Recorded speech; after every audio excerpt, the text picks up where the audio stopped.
Hey, what's up, guys? Alright, so chapter 165 of Black Clover is out a day early, and I gotta say, this week's chapter was a lot of fucking fun. I mean, seriously, despite how boring last week's chapter was, because it was extremely boring, but this week's chapter, yo, it was so much fun to read that I had to read it twice. I read it twice. It's like 4 o'clock in the morning right now. Already read the chapter twice before I started recording this video because of how much fun it was. And I think all the excitement, all the hype I got from this chapter was simply stemming from the fact that in this chapter alone, we got to see basically all the members of the Black Wolves that we followed in the last week's chapter in this chapter actually work together as a team. And I think that's actually what's exciting about this chapter. And not to say that we haven't seen the Black Wolves members, we've seen them work together as a team before, but we've only really seen the Black Wolves work together in like teams of 3. So it'd be like Asta and 2 other people, or maybe 2 different members of the Black Wolves, or like just a set of 3 at most. But in this chapter alone, we get 8 members of the Black Wolves all working together as a team to help save this one village. And I think the reason why I like this chapter so much, why I had so much fun, and I'm so hyped about this chapter, is because, alright, so I'm a big fan of that new Legendary Defender Voltron show on Netflix. And dude, there's a panel in this chapter that literally just screams Voltron. Like seriously, you know that scene in Voltron when all 5 members of the team are about to form together to basically create Voltron the giant mech? This scene right here, this panel right here just screams that to me for some reason. I think that just got me all the more hyped. You know what? Now, after reading this chapter, I'm glad that we had last week's chapter be so boring, because it just made this chapter even more hyped. Like, reading that one and then reading this one right off the back just makes it even more hyped. But anyway, alright, so we get into the chapter and we start off, we're heading right back, we're basically right inside like the giant bull, like tank thing that Henry created in the last chapter. Which, by the way, I forget what they call it in the chapter, but after what it does today, I'm just going to start calling it the bulldozer. But anyway, so they're in the bulldozer heading down to the capital. And then, alright, I guess Luck really is still feeling the power from that elf, like he said in the last chapter. Because he notices that there's like there's like elves attacking a city that they're heading towards on their way to the capital. And dude, when he senses the power of the elves coming from that city, they're like miles away from the city, like not even anywhere near it. But he could sense the elves attacking that city, so I guess that elf is really still, giving that power boost.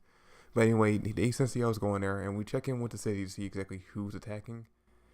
And it's this fucker right here. So yeah, we find out that one of the elves attacking the city is Zerx, and I gotta say, the second I saw this guy show up on the panel, the first thought I had was, alright, so this is gonna be the one elf, or one person that was turned into an elf that's okay to kill, right? Like, none of us are gonna be complaining or, sad about the fact that he dies in this chapter, right? We can ask to don't even waste your sword, just go ahead and kill him in this chapter. Unfortunately, that doesn't happen, but still, I can't be the only one who's fucking thinking that. I mean, seriously, the last time we saw this guy, he got one-shotted by Zora after we saw him basically shaking down an old woman who was basically begging him to save his granddaughter, who I think was kidnapped at the time, or he was holding her captive, something like that. Anyway, we just know this guy's a piece of shit. So anyway, the elves are wrecking the village, and they notice that, the Black Bulls are heading towards them, so they try to block their way by using some kind of like earth magic mountain. The bulldozer just bust right through that, and as soon as they get in there, we get all the hypeness of seeing the Black Wolves work together as a team to not only save the villagers, but attack these elves and basically take them all out.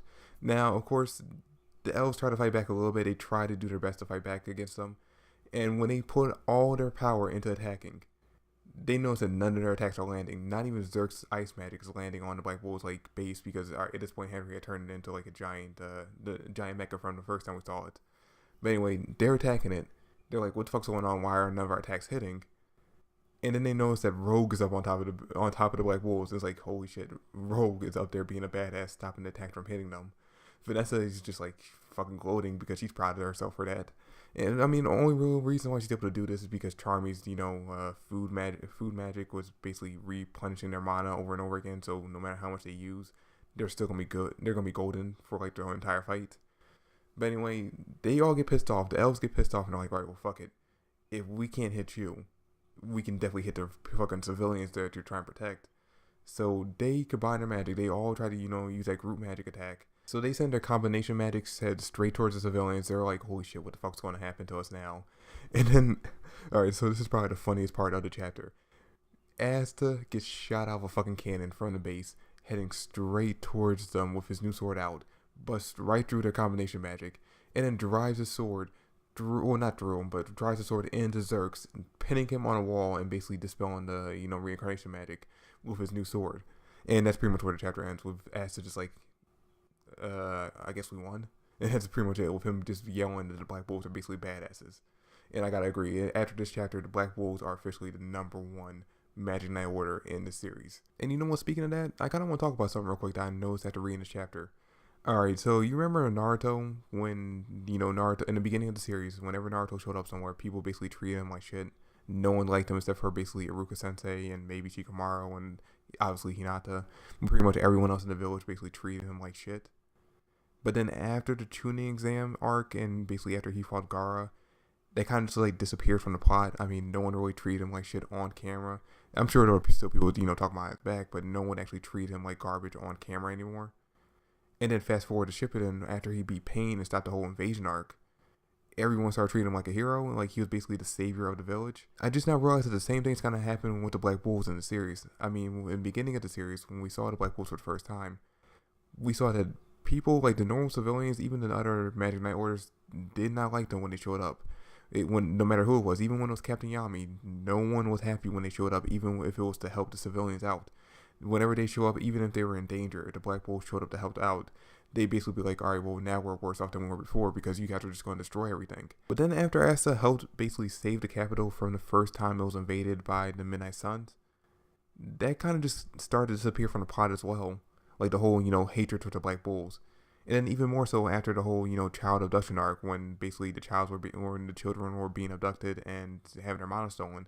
After Asta and the Black Wolves actually were the main reason behind saving the children, that kind of just disappeared from the plot completely, and basically normal people, even some Magic Knight Orders, were kind of looking at the Black Wolves like, hey, you guys are kind of cool, you're alright. I'm starting to think that maybe after this whole like elf invasion arc is over, because we already know that the Black Wolves are most likely going to be the main driving force behind stopping the elves in this arc. I'm thinking that now the Black Wolves might, after this arc, be considered like the top magic order in the whole Clover Kingdom, especially now that it's going to become public that the head of the Golden Dawns, the captain of the Golden Dawns, the main Magic Knight Order in the Clover Kingdom, was actually a traitor and actually was the one behind this whole invasion to begin with. Once that comes to light, I think everyone's going to start looking at the Black Wolves like, hey, you're the guys that actually stopped the invasion in the first place. You guys are actually the ones who we should be celebrating, seen as like our #1 protectors. So yeah, I think that's just kind of the route that the series is going down, where basically the Black Wolves are going to be taking the #1 spot as the #1 Magic Knight Order by the end of this arc. But yeah, that's pretty much all that happened in the chapter. Like I said, this was an exciting chapter. Like seriously, this chapter was just so much fun to read that I might actually read it one more time before I head to bed. But yeah, it was just so cool seeing everyone get a moment to shine. Like seriously, every single member of the Black Wolf had a cool moment in this chapter. Like everyone shined so much in this chapter that even Asta's moment I would consider as the lamest moment of this entire chapter. Not to say that his moment wasn't pretty cool itself, but I would say compared to everyone else, Asta probably had the lamest moment in this chapter when it came to his final move at the end of the chapter. Everyone else was just on fire this entire chapter, and I'm excited to see what happens next week. But yeah, that's it for the video. Thanks for watching. I hope you enjoyed. If you did, drop me a like, subscribe to the channel. I greatly appreciate it. Comment down below with your thoughts and theories, and I'll see you guys next week. Peace.